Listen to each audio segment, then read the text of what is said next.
Assalamu alaikum students. How are you? I hope you are all fine.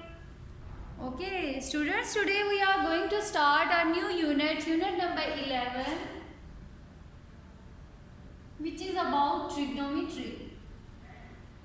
Unit number 11, trigonometry. What is trigonometry? पहले कभी नाम सुना हुआ है? No. This is a Greek word which means, it is derived from three words. First is tree, which means tree. Then gono, which means angles. And then metry, which means measurement. Okay. So अब आपको इसके पता तो चल गया होगा कि trigonometry means measurement of angles. अब 3 एंगल्स की बात हो रही है तो 3 एंगल्स कौन सी शेप में होते हैं? ट्रायंगल में. Very good. So trigonometry means measurement of triangles. अच्छा, अब ट्रायंगल्स की मेजरमेंट कैसे? अभी हमने लास्ट में यूनिट नंबर 10 में पढ़ा, पिथागोरस थ्योरम पढ़ा, which is used to find missing sides of a triangle. उसके बाद हमने पढ़ा hero formula which is used to find the area of triangle. तो फिर मेजरमेंट ऑफ ट्रायंगल्स में क्या होगा? इसमें हमारे पास जो मिसिंग एंगल्स होंगे, ठीक है, मिसिंग एंगल्स, उनकी लेंथ, विड्थ, हाइट, सब कुछ होगा वो इंक्लूड होगा. So trigonometry is a branch of mathematics which means measurement of triangles. It deals with the solution of triangles. अब सॉल्यूशन ऑफ ट्रायंगल का क्या मतलब है? Solution of triangle means to find its 3 sides and angles. अच्छा, trigonometry जो है वो हम एक्यूट एंगल ट्रायंगल, क्या होती है acute angle triangle? Angle having greater than, triangle having one angle greater less than 90 degree. And right angle triangle, triangle having an angle of 90 degree. ठीक है, तो जो ट्रिग्नोमेट्री है वो हम किस ट्राइंगल पे अप्लाई करेंगे? राइट एंगल ट्राइंगल पे. और वो ट्राइंगल कैसी होगी? Acute angle right angle triangle. ठीक हो गया? अच्छा, एक्यूट एंगल आपको समझ आ गई? एक्यूट एंगल होता है लेस देन 90 डिग्री. तो एक्यूट एंगल ट्राइंगल क्या होगा? Angles which triangle which is having an angle less than 90 degree. Okay. अच्छा, तो अब हम देखते हैं कि ट्राइंगल्स का सॉल्यूशन बाय यूजिंग ट्रिग्नोमेट्री कैसे हम फाइंड आउट करते हैं. उसके लिए सबसे पहले हम राइट एंगल ट्राइंगल ड्रॉ करेंगे. जी, this is right angle triangle.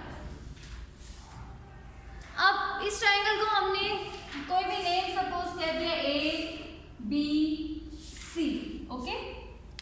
अच्छा, तो इसके आपको पता है कि बेस क्या है, हाइपोटेनस क्या है और हाइट क्या, एल्टीट्यूड क्या है. AB is the base of this right angle triangle. BC is the altitude of this right angle triangle. इसको हम परपेंडिकुलर भी बोलते हैं. तो ट्रिग्नोमेट्री में हम इसको परपेंडिकुलर कहेंगे एल्टीट्यूड. और AC is hypotenuse. First of all हम देखेंगे कि इनको जो ABC है, ये तो मैंने पॉइंट्स के नेम रख दिए, कॉर्नर्स के. अब इसके साथ हम साइड्स के नेम कैसे असाइन करेंगे?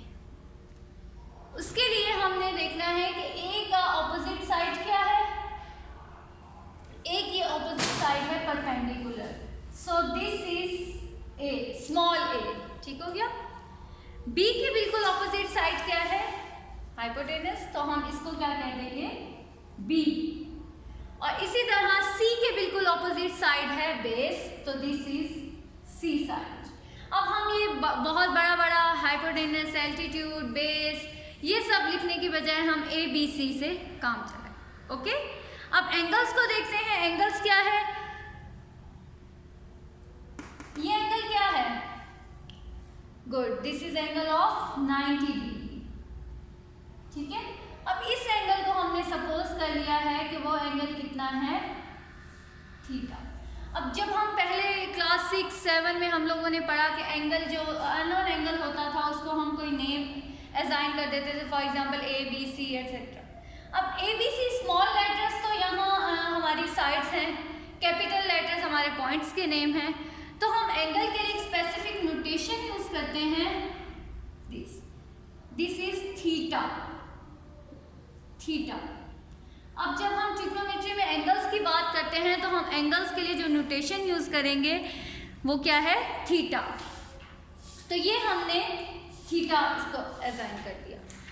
अब मिसिंग एंगल्स फाइंड आउट करने के लिए हम क्या करते हैं, ये हमारे पास 90 है, ये थीटा है, तो सी एंगल हमारा क्या होगा, इसको आप सपोज कर लें फाई, या फिर आप इसको कह दें ये 90 माइनस थीटा, ये क्या होगा 90 माइनस थीटा।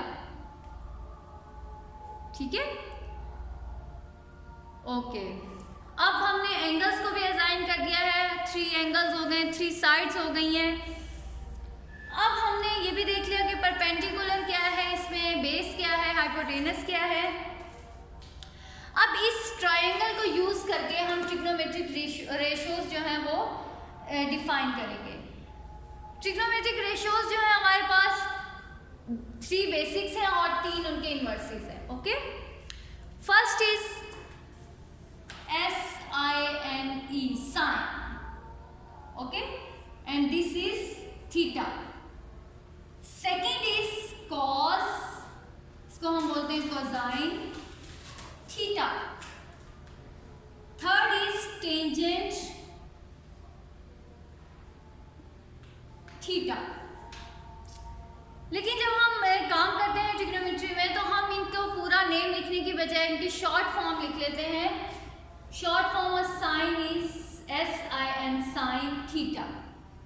सिमिलरली कोसाइन की हमारे पास होती है COS, कॉस थीटा, और टेंजेंट की हमारी होगी टेन थीटा। ठीक हो गया, साइन की short form sine theta, cosine cos theta and tangent tan theta. Is it clear?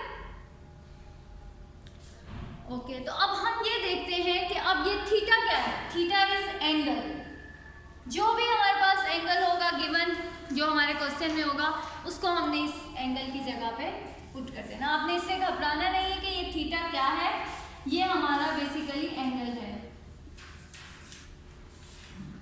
Okay, तो अब हमने ये these are trigonometric ratios. Okay, अब हमने इनके फॉर्मूलाज डिराइव करने हैं कि साइन थीटा किसके इक्वल होता है, कोसाइन थीटा और टेंजेंट थीटा। तो first of all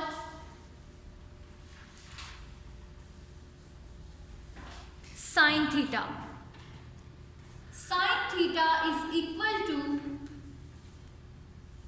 perpendicular over hypotenuse, perpendicular over hypotenuse. ठीक है, sine theta is equal to perpendicular over hypotenuse. अब इसी ट्राइंगल के साथ मैं एक और ट्राइंगल ड्रॉ कर रही हूँ ताकि आप लोगों को साथ साथ एग्जांपल्स के थ्रू क्लियर भी हो जाए कि व्हाट इज साइन थीटा। ये मैं एक ट्राइंगल है, angle 90 degree, this is theta and this is 90 minus theta, 3, 4, 5 for example. Then sin theta is equal to, what is perpendicular? 5, very good. And what is hypotenuse? 4. Just put the values in the given formula. Sin theta is equal to perpendicular over hypotenuse. और फिर हमने क्या किया है कि इस example के लिए हमने जस्ट वैल्यूज को पुट कर दिए। ठीक है, perpendicular, in this example perpendicular is 5 and hypotenuse is 4, 5 over 4. This is equal to sin theta. Is it clear? Okay, next is cos theta. Cos theta, cos theta is equal to base over hypotenuse.